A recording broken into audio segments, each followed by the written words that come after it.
Bueno, buenos días, buenas tardes a todas y todos. Creo que ya están todos en sala. Buenas tardes.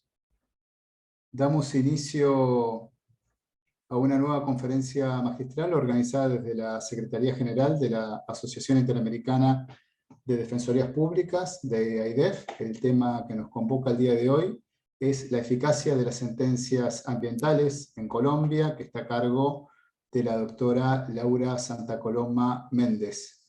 Antes de presentarla formalmente, tal como decimos al comienzo de cada videoconferencia, de cada conferencia magistral, que por favor controlen los micrófonos, que no se enciendan, porque eso interfiere obviamente en el desarrollo de la conferencia. En lo posible mantengan las cámaras encendidas. Con respecto al certificado de asistencia que otorgaremos al finalizar la actividad, pedimos que completen los datos exclusivamente en el formulario cuyo link ahora pegaremos en el chat. El chat, por favor, déjenlo liberado para formular comentarios o preguntas a la expositora, que al finalizar su charla le daremos lectura. También cabe agradecer a todas las asociaciones e instituciones de la defensa pública que integran la AIDEF por la difusión de esta actividad. Como siempre, hemos recibido arriba de 450 inscripciones, así que un buen número. Y también la videoconferencia, como estarán viendo, está siendo grabada y a partir del día de mañana ya estará subida a la página web de la AIDEF y de la Defensoría General de la Nación a través del canal de YouTube, para que puedan acceder también o difundirla a la charla. Bueno, entonces sin más paso a presentar formalmente a la doctora Laura Santa Coloma Méndez. Ella es abogada por la Universidad Nacional de Colombia, con maestría en Derecho Ambiental y doctora en Derecho por la Universidad de Palermo de Buenos Aires, Argentina. Su desempeño profesional se ha centrado en investigación, análisis y elaboración de políticas públicas ambientales en temas de calidad de aire, ordenamiento ambiental del territorio, procesos de autorizaciones ambientales, restitución de tierras, asuntos étnicos y deforestación. Y ella actualmente es la directora de la línea de justicia ambiental de Justicia. Cabe recordar que de Justicia es un centro de estudios jurídicos, y sociales de Bogotá, Colombia, muy prestigiosa, que se dedica al fortalecimiento del Estado de Derecho y promoción de los derechos humanos en Colombia y en el sur global. Bueno, sin más, entonces, Laura, agradeciéndote desde ya por aceptar nuestra invitación y por estar aquí compartiendo tus conocimientos con todos los integrantes y las integrantes de las defensorías públicas que integran la AIDEF. Sin más, te paso la palabra. Muchas gracias, Sebastián. Muchas gracias a la AIDEF y a la Defensoría General de la Nación. Para mí es un gusto, por supuesto, estar acá ante un público tan grande.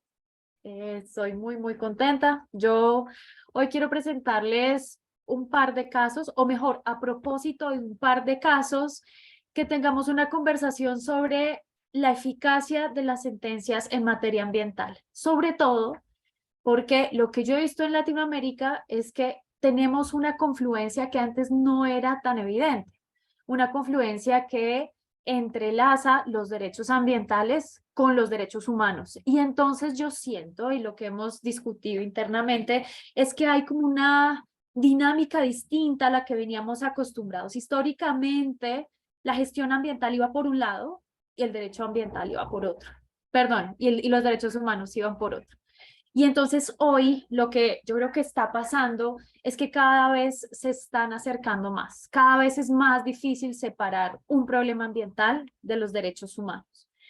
Y en ese sentido, entonces yo les voy a presentar, a propósito del caso de la sentencia sobre deforestación de la Amazonía y la otra sentencia sobre el río Atrato, digamos, o mejor, algunas perspectivas sobre el desarrollo, digamos, judicial de estos procesos y sobre todo el desarrollo en la implementación de estos procesos y los problemas que nosotros desde De Justicia hemos visto en el seguimiento, que puede que para ustedes sean interesantes también y encuentren diferentes, digamos, conexiones que les sirvan en su ejercicio de defensoría pública. Yo veo que hay problemas con el link, ¿es sí o no? O ¿quieren revisar eso o sigo? Ustedes me dicen. No, no, disculpa Laura, no, eso continúa tranquila, es un tema por el formulario para el otorgamiento del certificado, así que Vale. no, no interfiere. Perfecto. Perfecto, bueno, entonces voy a compartir una presentación y ustedes por favor me van diciendo si se mueven o no las diapositivas y si las ven o no. Yo no la veo, ¿ustedes la ven? No, figura fin de la presentación, seguramente tendrías Ah, que ir para ya está, atrás a ver. Yo cuando estoy en la probamos primera recién, creo. diapositiva, a ver.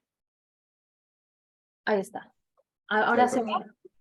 Sí, se ve perfecto. Ahí, perfecto, bien. Bueno, entonces yo titulé, digamos, voy a ver qué hora es para que no se me vaya el tiempo, digamos, esta presentación, dificultades en la implementación de las sentencias estructurales en materia ambiental en Colombia. Y escogí las dos más difíciles que hay en este momento, que encima hablan de derechos de la naturaleza. O sea, si hay algo difícil de implementar, no solamente es los temas ambientales en relación con los derechos humanos, sino que ahora además los jueces tendrían que tener en cuenta cómo se implementa una sentencia donde la naturaleza es sujeto de derechos. Y entonces, lo primero es contarles que en Colombia o los abogados, digamos que manejamos temas ambientales, hablamos de sentencias estructurales. En general, los abogados que trabajamos en derechos humanos hablamos de sentencias estructurales cuando hay una confluencia de ciertos factores. Uno es que se involucra una gran cantidad de entidades públicas.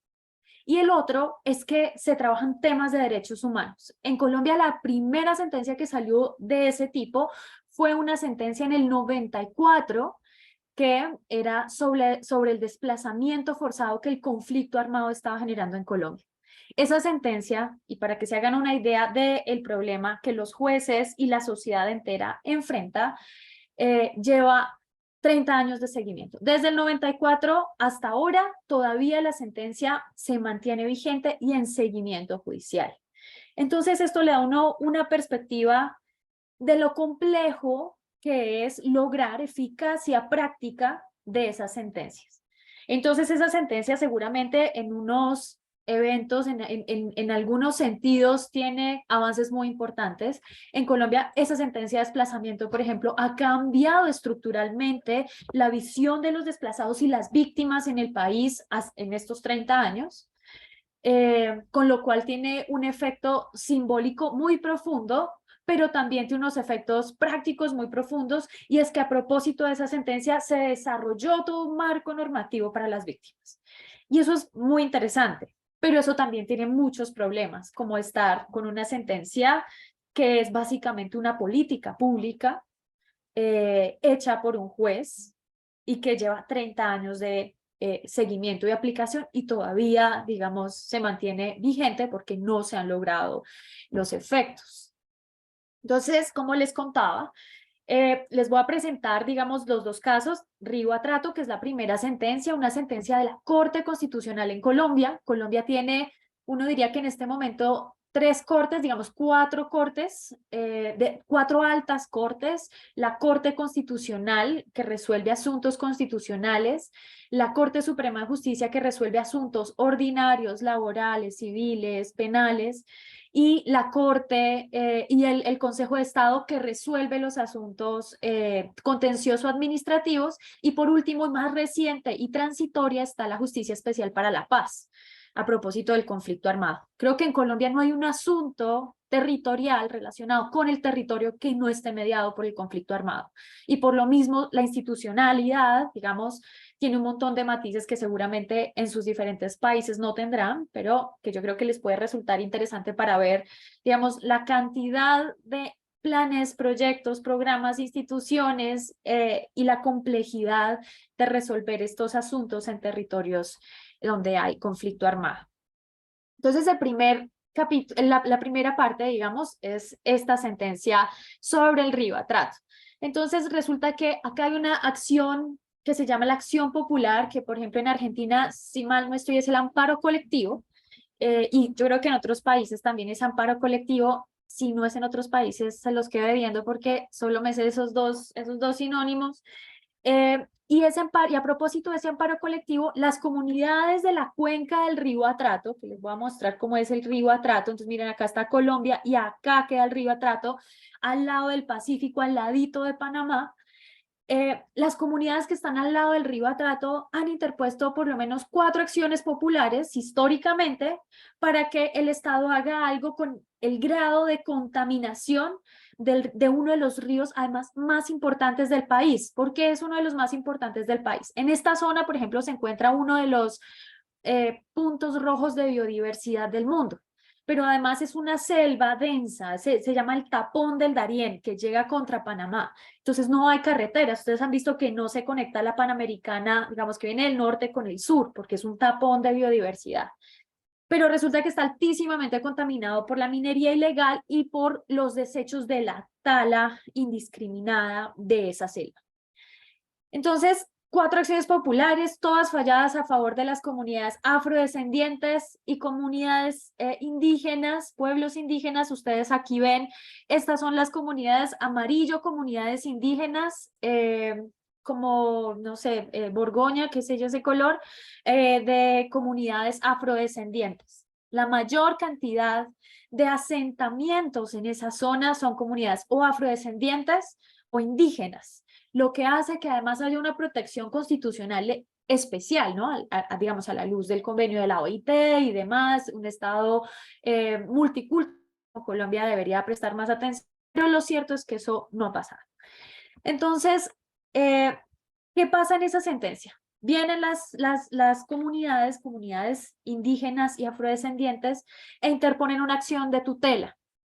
Después de la impugnación, la Corte Constitucional tiene una facultad que es revisar las tutelas de interés general y selecciona esta tutela y dice, en efecto, hay una vulneración de derechos fundamentales de estas comunidades locales. Entonces aquí, digamos, un paréntesis, en Colombia derechos fundamentales los son que entendemos como derechos constitucionales, esos derechos inalienables, imprescriptibles, inembargables, digamos, que tiene cada persona humana, ¿sí?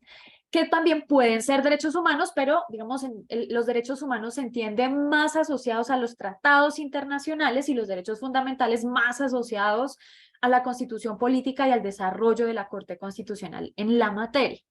Entonces, viene la Corte y dice, digamos, todo está vulnerado, todo es un desastre. En efecto, la contaminación del río es impresionante y además estamos hablando del territorio que en Colombia tiene la mayor cantidad de necesidades básicas insatisfechas, las peores estadísticas. No hay alcantarillado, no hay acueducto, no hay agua. Solamente aproximadamente el 20% de la población tiene acceso a agua potable y energía. Y entonces es como una situación de derechos humanos que uno diría grave. Y entonces dice, y además, no solamente porque no hay Estado, digamos, no hay servicios básicos del Estado, sino porque la gente se abastece del río y de los principales afluentes, y hay un descontrol de la minería legal e ilegal que está, digamos, dañando los ecosistemas y contaminando los cuerpos de aguas de los cuales se abastece la gente en esos territorios. Entonces hay una profunda vulneración de los derechos humanos de estas personas y desarrolló algunas tesis. Y entonces desarrolló, por ejemplo, una tesis que a mí me parece maravillosa que se llama bioculturalidad. Entonces dice, los derechos, hay ciertas circunstancias que presionan más los derechos. Por ejemplo, no es lo mismo que yo viva en una ciudad y que yo abra el grifo y me salga agua potable a tener que ir al río y beber directamente del río o a un pozo. Y entonces, o tengo que ir a cazar mis alimentos, o vivo de la chagra, de los indígenas, digamos, del cultivo indígena que le llaman chagra. Y entonces la Corte dice, hay una relación profunda, inherente, inseparable entre derechos fundamentales y el medio ambiente. No se puede separar, digamos, la resolución del conflicto.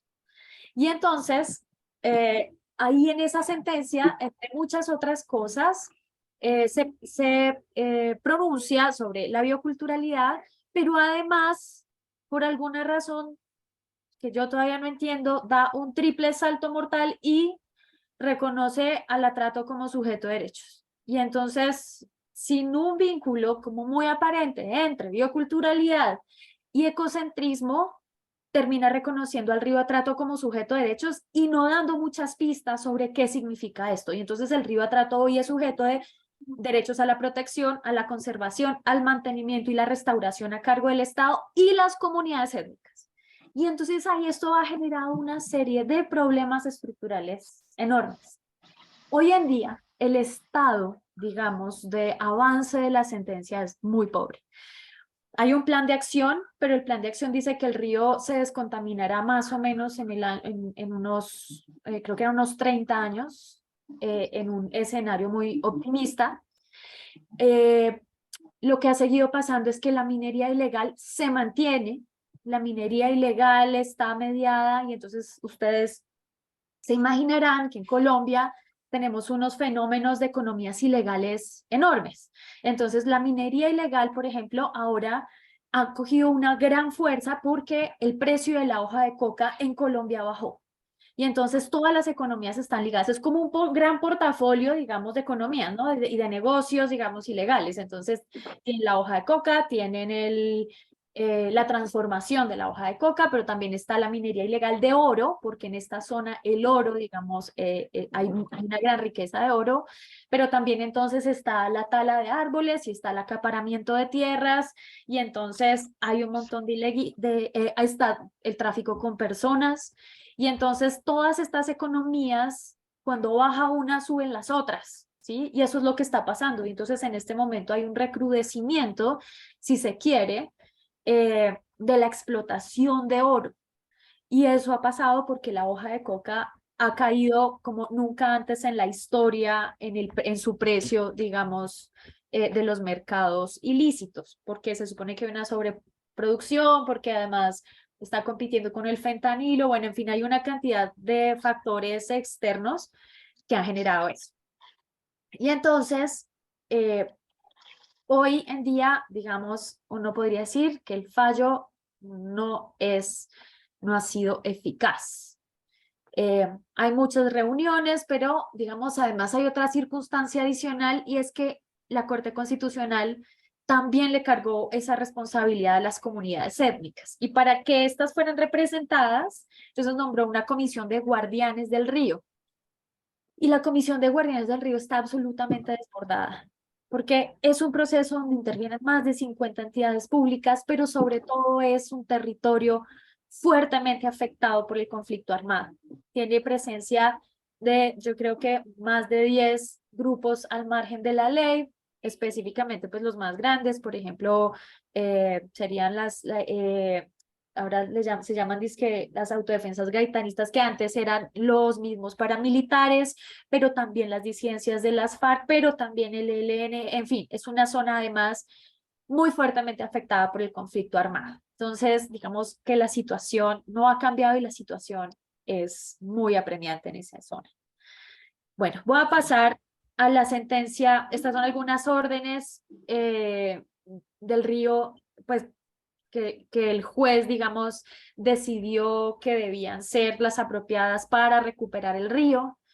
Sin embargo, y ya ahora más tarde paso sobre eso, el tema tanto de esta sentencia de la Amazonía como del río Atrato pasan fuertemente por un proceso de reducción de la violencia en los territorios y el conflicto armado. Y entonces estas órdenes, al no, digamos, al juez verse limitado por un problema histórico tan complejo, pues las órdenes parecieran no ser suficientes, ¿sí? Pero ahora les voy a contar un poco qué ha pasado con la sentencia Amazonía, que es mucho más esperanzadora. En esta sentencia ya no es de la Corte Constitucional, sino que es de la Corte Suprema de Justicia. Y entonces la Corte Suprema de Justicia, unos 25 niñas, niños, jóvenes, adolescentes en ese momento, ustedes aquí ven la foto, interpusieron una acción de tutela para proteger los derechos de las generaciones futuras porque sus derechos iban a ser vulnerables en el futuro, ellos como representantes de sus generaciones futuras, digamos, porque como son niños, decían, cuando nosotros tengamos entre 50 y 70 años, vamos a cargar con unos graves efectos del calentamiento global, mientras aquí el gobierno, ante la coyuntura del acuerdo de paz, en donde las FARC, la guerrilla, se retiró de la Amazonía y dejó el territorio sin gobernanza ni gobernabilidad, y llegó, digamos, otros grupos armados y empezaron a talar, pues entonces el Estado, ahí se aumentó, perdón, la deforestación en más de un 40%. Se fue las FARC y la deforestación aumentó un 40% y el Estado no intervino a tiempo y al Estado se le había advertido. Y entonces estos chicos dicen, usted al no intervenir, lo que está haciendo es incumplir los compromisos del Acuerdo de París, pero además nos está exponiendo, digamos, mejor usted está incidiendo en la grave problemática del cambio climático. Bueno, y entonces esta tutela, por supuesto, muy polémica por muchas razones. El fallo sale en el 2018. Miren, es acá, bueno, esta es la Amazonía, pero en Colombia solamente se ven esos puntos, pues los puntos del oeste, que son los puntos donde está lo que nosotros denominamos el arco de la deforestación amazónico. Ahí fue donde se concentró gravemente la deforestación y es un territorio que está habitado casi en su totalidad por comunidades indígenas. Pero en el norte además hay comunidades campesinas y colonas.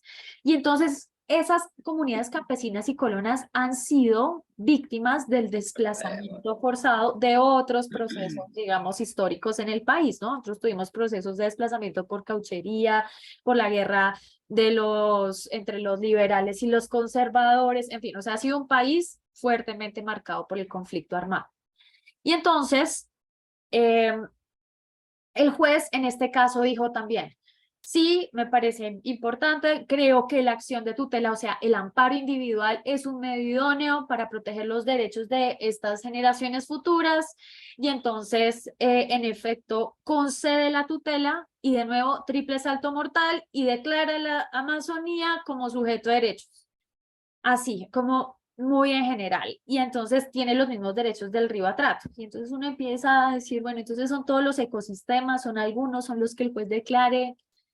¿Qué quiere decir eso? ¿Qué instituciones cambian? Todas esas preguntas permanecen abiertas. Estas son las órdenes más o menos, pero lo interesante, digamos, o mejor, lo que uno de entrada, o nosotros como parte, digamos, de los dos comités de seguimiento, ahora ya menos en el comité del Río Atrato, seguimos más fuertemente en el de la sentencia de la Amazonía como de justicia, lo que hemos visto es que los jueces se pensaron unas grandes sentencias en un tiempo, y resolverlas en un tiempo muy corto. Entonces tenía, creo que la orden que más tiempo tenía era como un año. Y resulta que el Río Atrato ya lleva 7 años y la sentencia de la Amazonía lleva 5 años y todavía no ha avanzado mucho. Y no ha avanzado entre otras cosas porque creo que a todos nos pasa lo mismo, peleamos, hacemos activismo, hacemos incidencia, investigamos, hacemos el litigio estratégico y sale la sentencia y todos celebramos, poderosamente celebramos. Pero en el momento de la implementación no tenemos muy claro qué hacer. Nadie, creo que ni siquiera los jueces tienen muy claro qué hacer. Y ahí creo yo que es donde tenemos que empezar a hacer una fuerte investigación de cómo vamos a tomar esas, esas implementaciones. ¿Alguien quería intervenir? ¿No? No, le acabamos de mutear. Por favor, Bueno. insistimos, por favor, que controlen los micrófonos, así no se interrumpe la conferencia. Bien. Perdón, Laura. Está todo bien. Listo. Y entonces, un poco del contexto general de los dos casos nos muestra que en los dos casos son zonas de alta biodiversidad y son estratégicas para la conservación, pero además son estratégicas en materia de recursos naturales. El fenómeno, por ejemplo, del Pacífico colombiano, de la cuenca del río Atrato, tiene mucho que ver con minería ilegal, pero también con tala de de árboles y con apropiación de tierras. Allá se han intentado hacer puertos, o sea, se han hecho como 3 proyectos de puertos que siempre se han caído porque el puerto lo quieren hacer en el hotspot de biodiversidad del país. Y entonces se cae, ha tenido, por supuesto, asesinatos de líderes ambientales en los 2 casos. Ustedes saben que Colombia desafortunadamente tiene un deshonroso primer lugar en esta materia, muy mediado también por el conflicto armado. Y entonces, digamos, estas zonas de alta biodiversidad confluyen con zonas de alto interés para actores armados y económicos, y pues son una bomba de tiempo, digamos, y una bomba además en la seguridad de la gente que vive en esos territorios que, como ustedes pueden imaginar, pues son personas pues vulnerables, ¿no? Son zonas que además están mediadas por un ordenamiento ambiental del territorio muy de un esquema norteamericano de conservación sin gente, ¿no?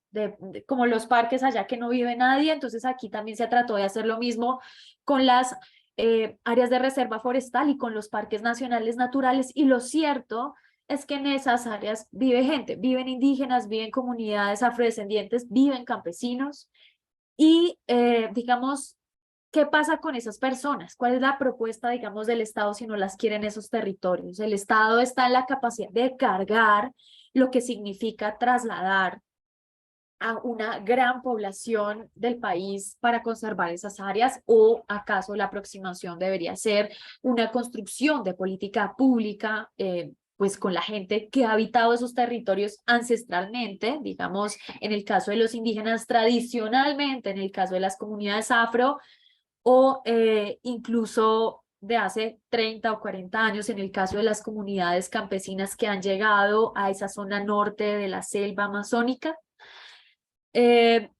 Hoy, digamos, la aproximación es distinta y ya les cuento un poquito más adelante sobre eso. Bueno, como les venía contando, el tema del conflicto armado es un problema muy fuerte. El conflicto armado, muy de la mano de las economías ilegales que viven de la destrucción del medio ambiente, que son además macrocriminalidades, o sea, no es un problema solamente local, sino tiene alcances transnacionales. Entonces, por ejemplo, el cartel del Golfo de México está metido en el sur del país, también está en la zona del río Atrato, está en el Putumayo, donde es, digamos, la colita final del arco de deforestación. Además, son zonas de altísima conflictividad, entonces no solamente por la minería ilegal que alimenta estas estructuras armadas en el caso del atrato, sino porque además hay minería legal que ha desplazado la minería tradicional de los pueblos afrodescendientes que han mantenido tradicionalmente, digamos, esta práctica de minería y ha convivido con el bosque. ¿Sí? Yo estuve personalmente en varios consejos comunitarios, que es la forma en la que se organizan estas comunidades afrodescendientes, y hacen minería artesanal y el bosque está perfecto. Y entonces uno dice, sí, hay otros problemas. Cuando llegan los grandes es cuando empieza a haber los conflictos ambientales. Y en la Amazonía es una zona llena de explotaciones de petróleo, por ejemplo, pero además quieren hacer minería de cobre y otro tipo, digamos, de extracción y de apropiación y de digamos, de proyectos a gran escala que afecta la selva. Entonces, ¿cómo así? ¿Conservamos o no? ¿O conservamos si no nos da tanta plata? ¿O cuál es el criterio del Estado en este caso? Pareciera que no lo tienen muy claro.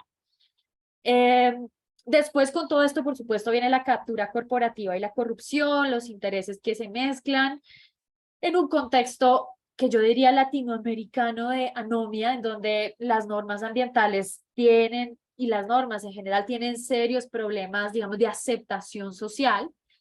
Y por último, entonces, si no fuera poco, los jueces le metieron toda esta tendencia de reconocer a la naturaleza como sujeto de derechos sin tener muy claro cuál era el alcance de ese tipo de reconocimiento.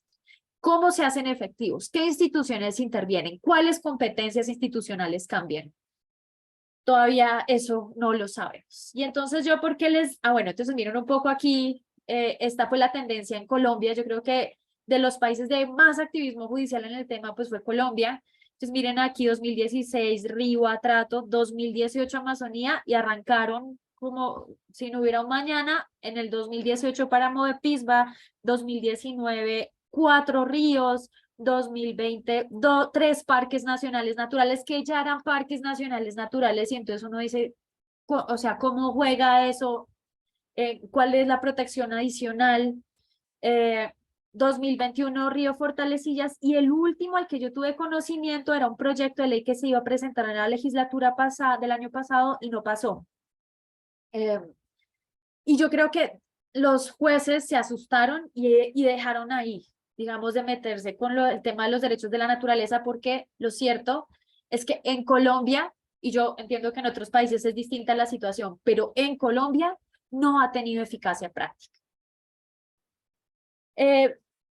Y entonces, bueno, algunos problemas jurídicos de todo esto, ¿no? Entonces, de los derechos de la naturaleza particularmente, es que no ha tenido eficacia práctica porque los jueces no dijeron cómo se interrelaciona el sujeto jurídico naturaleza con la propiedad apropiable o privada, que son los recursos naturales, ¿no? Y entonces, si la Amazonía es sujeto de derechos, puede haber o no puede haber, digamos, aprovechamiento del bosque, puede haber o no puede haber explotación de minerales o de hidrocarburos, puede haber o no puede haber cultivos. ¿Cómo, o sea, cuáles son las reglas jurídicas al final del día de esto? No está tan claro. ¿Cuándo se viola un derecho de la naturaleza? Con cualquier, digamos, persona que tale un árbol se viola el derecho, o cómo funciona, nadie lo tiene claro.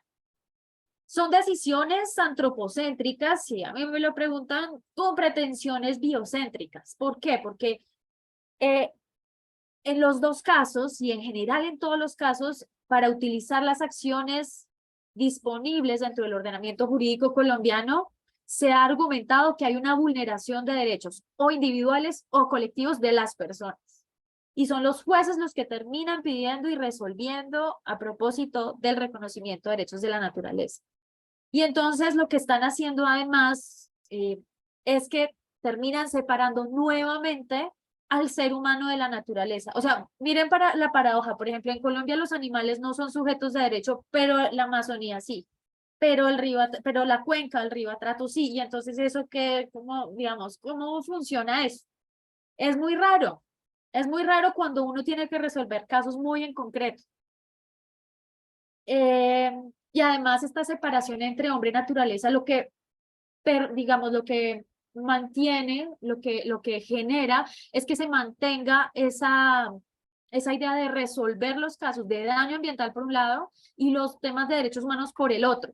Y lo que hace la bioculturalidad que la misma Corte Constitucional desarrolló es unir los dos temas. Entonces hay contradicciones, y a mí me lo preguntaron. Pero además no hay cambios estructurales en las reglas jurídicas, ni en el alcance, ni en el contenido de los derechos. Nadie sabe cómo agarrar esos derechos y darles desarrollo en concreto, porque los jueces no dejaron claro cómo debía funcionar eso, cómo debían cambiar las entidades en esos temas, cuáles acciones judiciales, digamos, iban a servir para para proteger los derechos de la naturaleza, así en general. Ahora, puntualmente, en estos dos casos, uno podría identificar algunas dificultades, unas judiciales y unas estructurales, digamos, asociadas al contexto del país.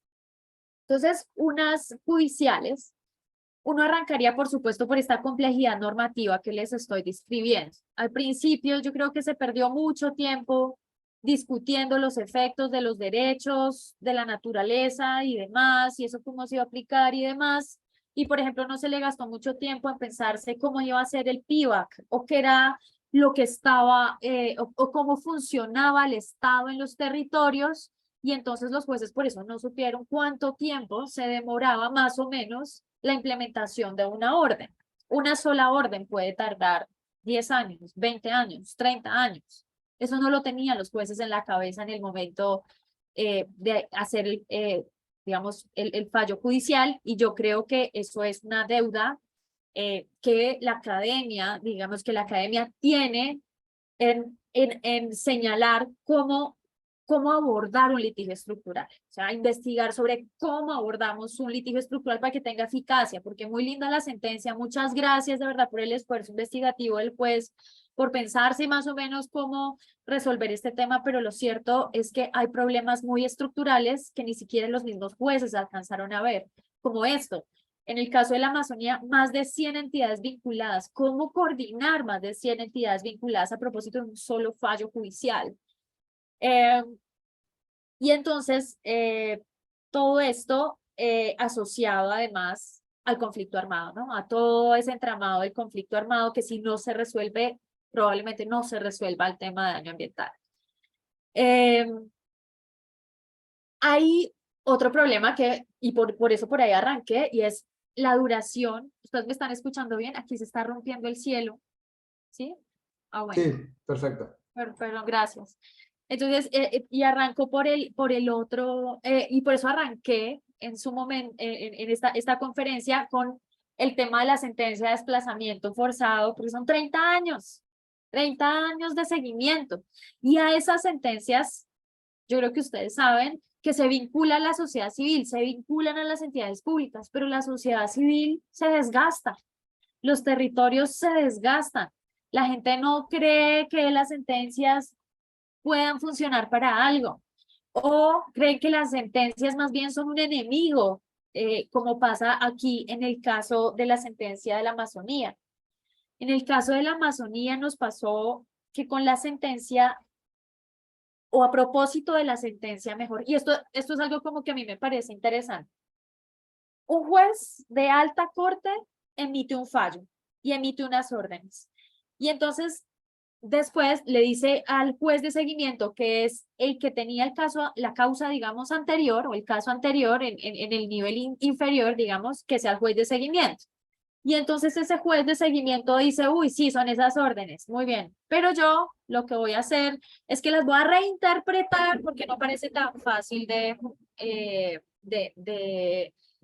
poner en marcha, digamos, el plan que tenía el otro juez. Entonces ahí va una interpretación. Y después entonces llega a instancias tanto con la sociedad civil como con el Poder Ejecutivo, y el Poder Ejecutivo dice, ah, no, listo, yo la tengo clara y yo lo voy a hacer así, tan, una tercera interpretación o una segunda interpretación.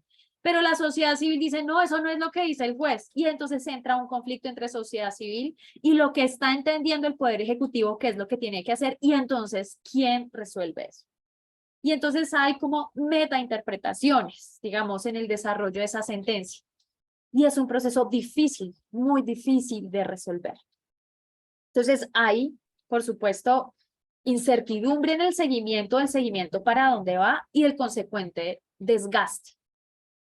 Además, el otro problema que hemos visto es que los jueces no tienen muy claro cómo funcionaría el presupuesto ahí, quién tiene que hacer apropiación presupuestal y para qué.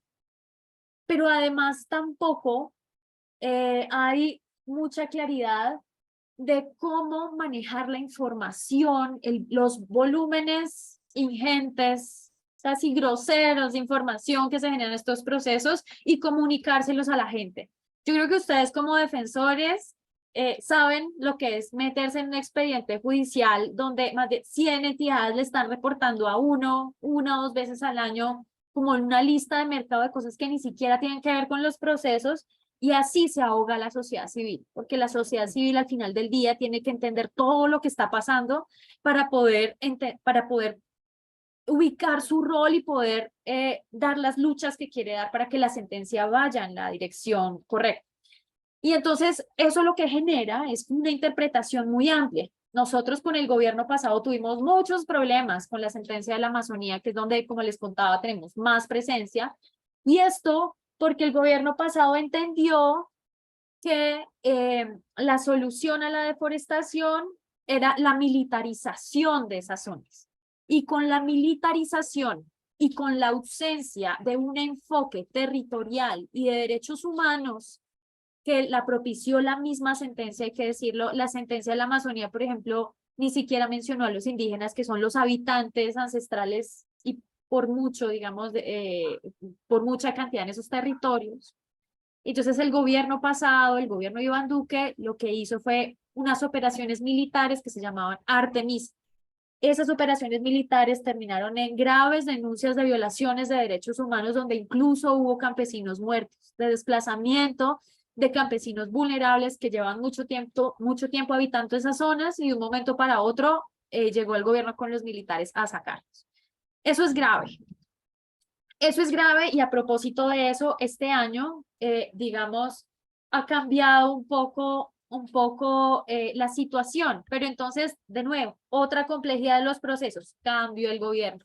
Y entonces resulta que cambiamos de un gobierno de derecha a un gobierno progresista que me llama más de izquierda. Yo creo que en Argentina no es tan de izquierda, pero en las gamas latinoamericanas son muy distintas, pero entonces aquí es un gobierno más de izquierda que nunca había habido. Y entonces una política realmente muy distinta, pero además que ha generado que los procesos que se venían haciendo pues sufran, ¿no? Porque vienen 5 años de otro gobierno implementando una sentencia con un enfoque militarista, un enfoque, digamos, mucho más fuerte, y este gobierno cambia todo el plan que tenía y entonces lo que empezó a hacer son acuerdos en territorios con campesinos, con colonos, que han funcionado muy bien, pero además con una política fuerte de que llaman como paz total, que eso es como todo y es nada, no es que seamos muy fanáticos de la paz total, pero porque no funciona muy bien, porque tiene problemas metodológicos, pero lo cierto es que en esos territorios sí se ha visto el cambio, porque uno digamos, de esas conversaciones para poder instalar las mesas de paz y demás, generó que el Estado Mayor Central, que ahora es como las disidencias de las FARC, pero se llaman así, digamos, tienen diferentes nombres, pero ahora se llama Estado Mayor Central de las disidencias de las FARC, detuviera la deforestación, se comprometiera a detener la deforestación, porque lo que estaban haciendo es deforestaban, meten vacas y juegan con la especulación de los predios y venden de manera informal los predios, ¿sí? Es como, aquí le dicen como un volteo de tierras. Entonces deforestan, queman, cuando hace mucho sol, por ejemplo, ahora vamos a ver qué pasa con el dichoso fenómeno del niño que viene en Colombia muy duro, eso es una prueba de fuego a ver si funcionó o no, pero lo cierto es que con esos acuerdos y con el fortalecimiento del proceso de paz en esos territorios, el primer reporte que tenemos en este año de deforestación es que bajó un 25%. Nunca en estos 6 años había bajado un 25%, y lo cierto es que la sentencia todavía no está, digamos, no tiene una implementación muy fuerte, muy consolidada. Uno no podría decir, por ejemplo, que los operativos militares del año pasado y antepasado terminaron en este proceso, mientras que el tema de los acuerdos parece más claro. Pero los acuerdos no están, digamos, de la mano de la sentencia. Y entonces ahora tenemos otra vez otro cambio interno, digamos, muy burocrático de para dónde vamos con este gobierno en relación con la implementación de la sentencia, otra reinterpretación de la sentencia. Y entonces tenemos muchos problemas. O sea, la implementación de la sentencia es un proceso con vida propia, sola, se mueve solo. Otro problema que hemos visto muy importante, por supuesto, pues es esta interdependencia de los conflictos locales, donde está pues las necesidades básicas insatisfechas, pero también entonces está las economías ilegales, pero también entonces está la necesidad de mejor los intereses económicos legales, si se quiere, pero también entonces ahora está todo el tema de cambio climático y entonces el tema de bonos de carbono aquí es una locura, porque es una cantidad de plata infame que nadie sabe bien cómo resolver, el Estado no interviene como debería, bueno, entonces todos los conflictos locales además tienen una interdependencia muy profunda que dificulta aún más, digamos, lograr los fines de la sentencia, porque uno diría, bueno, por ejemplo, la sentencia de la Amazonía, cumplimos todas las órdenes, el plan de acción, se mejoran los planes de ordenamiento territorial para, digamos, ajustarlos digamos, a las condiciones ambientales de la Amazonía, y se hace el PIVAC, y se cumplen todas las órdenes. Y uno diría, cumpliendo todas las órdenes, ¿se reduce la deforestación? Yo no sé, no sé, por la dinámica propia que ha adquirido el fenómeno en el territorio, por la dinámica que tiene con el conflicto armado, por los intereses transnacionales que hay detrás, incluso por la misma movida que hay con la conservación y con la mitigación para el cambio climático relacionado con la conservación de bosques, porque está entrando un montón de plata para conservar. Entonces, no es muy claro qué es lo que está logrando que la deforestación baje, mejor dicho, para ser más claro. Bueno, creo que las otras ya se las había mencionado, pero lo cierto es que no todo es como no todo es tan malo, digamos. Uno puede decir que sí, eficacia práctica, pocas cosas, pero algo se ha movido. Por ejemplo, en la Amazonía se han modificado los planes de ordenamiento territorial y eso es muy importante incluso para los mismos ciudadanos y para brindar como seguridad jurídica. Les contaba esto de la disminución de la deforestación, yo lo pongo entre comillas porque yo tengo mis dudas, pero sin embargo todavía los planes, hay un plan de acción nacional, pero parece que eso va a cambiar con el nuevo gobierno. El PIVAC sí no ha avanzado directamente, no hay debate nacional con eso. Y bueno, por ejemplo, una de las medidas más notorias del gobierno pasado, como les decía, fue la intensificación de los operativos militares, pero también de los procesos sancionatorios. Y yo les quiero contar que en Colombia el tema de los procesos sancionatorios ambientales está en crisis. De esos procesos sancionatorios difícilmente se condena a alguien. Es un proceso al que yo creo que no es una medida ambiental eficaz. Creo que casi nadie le apunta a eso, salvo que sean temas muy puntuales, pequeños y que quieran como una multa así más simbólica, si se quiere, pero es grave, digamos, cómo está desestructurado el sistema en materia de sancionatorio ambiental.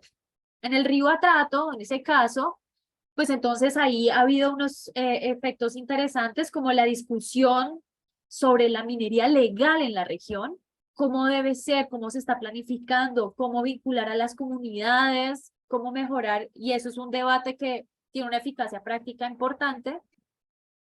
Y también la intensificación, en este caso, es más positiva de los operativos militares contra estas estructuras al margen de la ley que han venido explotando minería de manera ilegal y ustedes no se imaginan la contaminación de los afluentes de ese río.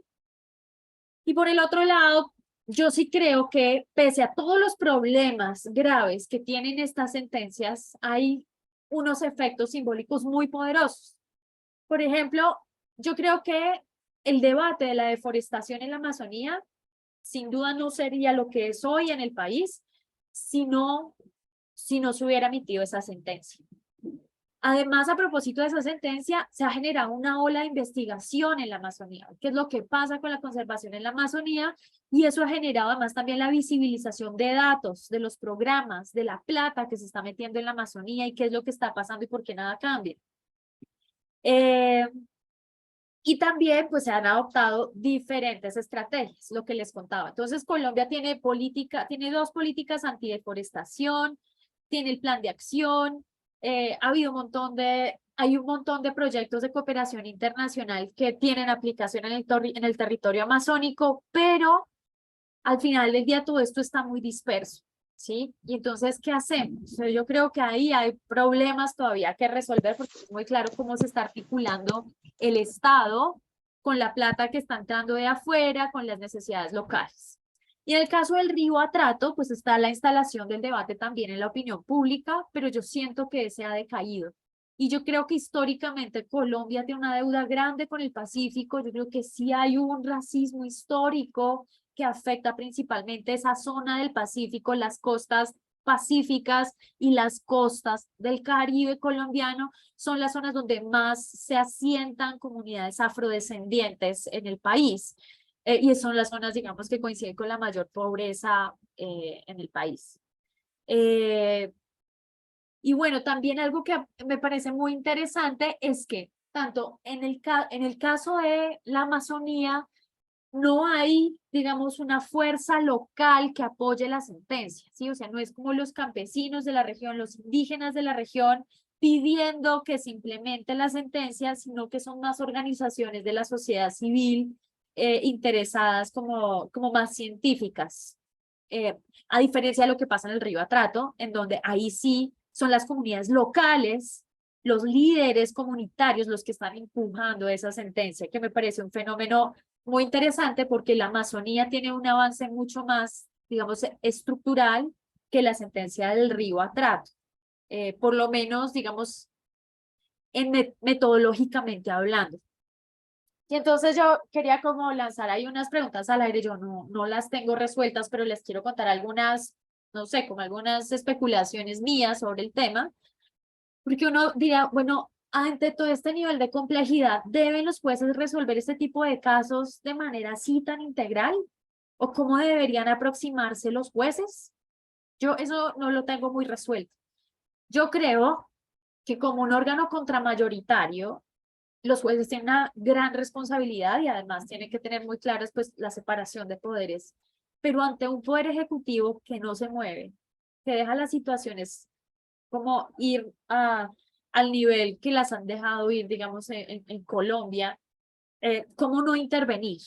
En materia de derechos humanos, yo creo que Colombia tiene un sistema jurídico muy consolidado, pero a propósito de los jueces, no ha sido el Poder Legislativo el que ha impulsado el tema de derechos humanos, han sido los jueces de la República, particularmente la Corte Constitucional.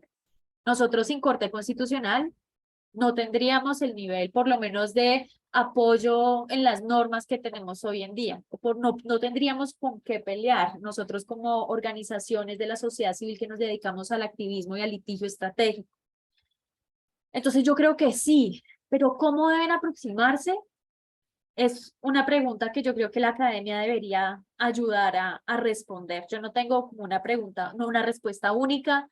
Yo creo que los jueces tienen que pensarse, identificar mejor su mapa de actores, identificar mejor cómo funcionan las instituciones, qué obstáculos hay, qué obstáculos puede haber, cuánto es un tiempo real, digamos, para poner como límite para el cumplimiento de una orden. Creo que el juez además debe tener muy clara la metodología de implementación de cada orden. Y eso creo que los jueces no lo incorporan en sus fallos judiciales. Pero además, ¿cómo deben ser las órdenes, ¿no? En este tipo de casos? Y entonces yo creo que esas órdenes también tienen necesidad de unas evaluaciones asociadas al contexto territorial y de derechos humanos. No puede ser que en la Amazonía el juez no haya tenido en cuenta el conflicto tan fuerte que se generó con los campesinos, por ejemplo, que vivían ahí hace muchos años, que además víctimas de conflicto armado, con las mismas comunidades indígenas, porque estos operativos Artemisa también fueron en contra de comunidades indígenas. Creo que además es importante definir los liderazgos. Si a mí me preguntan, en la sentencia de la Amazonía ha sido fundamental el liderazgo de la Procuraduría General de la Nación, organizando las 2 mesas de seguimiento que creó el juez de seguimiento de la sentencia, justamente, entonces creó digamos, organizó metodológicamente el proceso, entonces, estableció una mesa de seguimiento y una mesa una mesa de ejecución liderada por el gobierno y una mesa de apoyo al seguimiento liderada por la Procuraduría General. Y esas 2 mesas han funcionado muy bien porque se estableció una metodología para cada mesa y una metodología de cómo se iban a interrelacionar las mesas, pero además se definió la necesidad de establecer indicadores de seguimiento, indicadores de resultado y de gestión.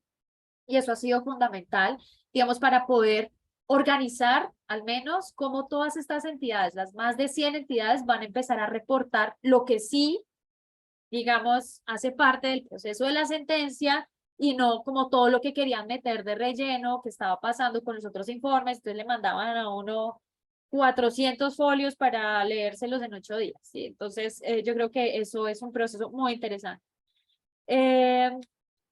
¿Y cómo debe ser el seguimiento de las órdenes judiciales que van entonces resolver estos casos complejos, estos casos estructurales para que tengan eficacia práctica?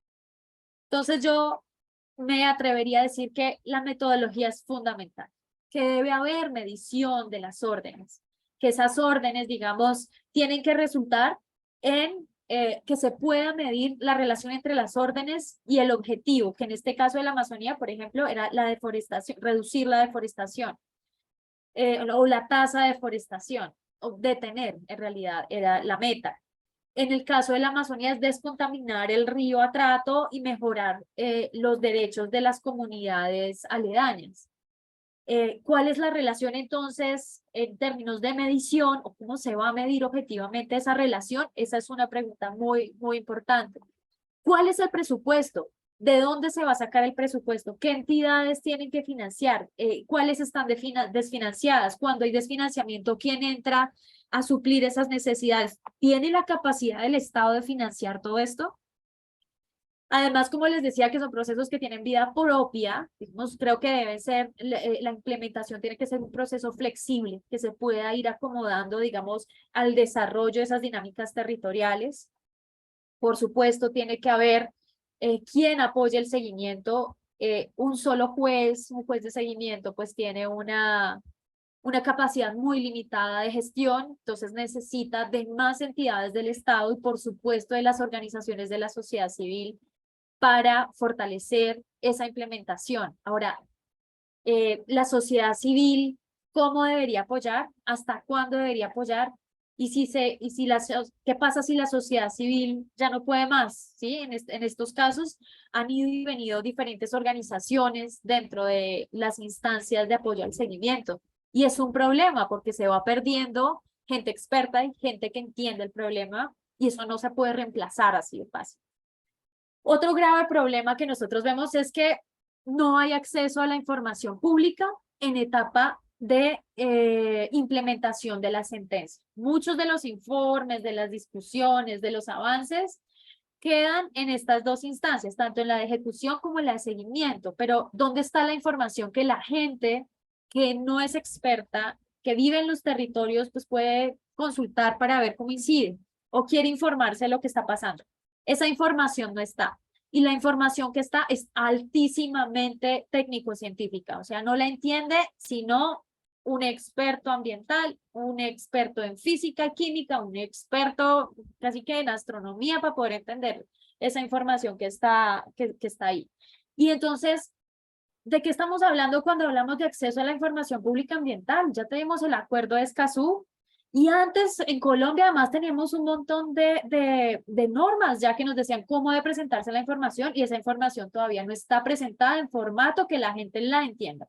La información tiene que dársele a la gente, o por lo menos presentarse para que cualquier persona que más o menos sepa leer y escribir pueda entenderlo. Y por supuesto, creo que hay un punto mucho más polémico, mucho más complejo, que es la garantía de participación en esas medidas que establece el juez y que terminan afectando el territorio. Entonces, en los dos casos, tanto en la Amazonía como en el caso del Río Atrato, los dos jueces coincidieron en que esas medidas debían ser participativas. O sea, el juez dijo, yo establezco estas órdenes, pero estas órdenes, usted, gobierno, tiene que concertarlas con las comunidades en los territorios para que salgan lo mejor posible y no los afecten. Y entonces eso es un desafío muy grande porque son dos sentencias, casi que la de la Amazonía tiene un alcance nacional muy grande porque es de cambio climático, de generaciones futuras, entonces es como todo el país. Y la del Río Atrato es de toda esa cuenca que tiene problemas graves de conflicto armado, y entonces cómo participar en un contexto de tanta violencia local son desafíos grandes, pero pues son algunas cosas, digamos, que nos deja a nosotros como de justicia la participación en la implementación de estos litigios, y pues que yo quería compartirles, y muchísimas gracias. Eso era lo que les tenía para hoy. Gracias. Bueno, Laura, nosotros somos los que estamos agradecidos. La verdad que clarísima la exposición, muy interesante. La verdad que estuvimos todos muy atentos. Hay una participación de más de 200 personas, así que interesantísimo. Estamos, bueno, llegando ya al límite del tiempo. Hay un comentario de un participante de México que comenta que, bueno, que en México existe una demanda de amparo indirecto colectivo y las acciones colectivas en materia ambiental, estas últimas en cuanto a su tramitación se vuelven demasiado burocráticas, por un lado, y por otro, dice que existe bastante reticencia de los jueces para su admisión, tramitación y resolución, con lo cual está en una instancia muy anterior a los casos que vos comentabas, que ya, bueno, son sentencias de hace 30 años.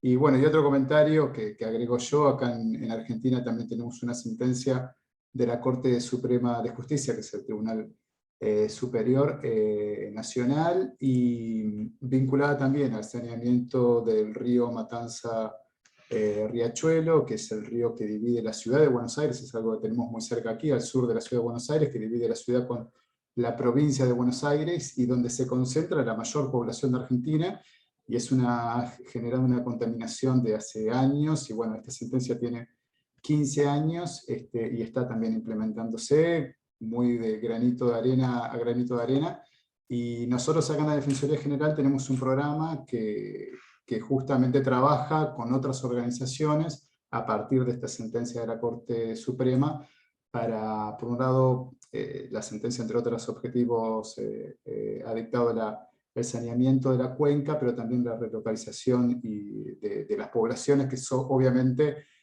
son las más vulnerables, que viven en la cuenca al lado del río.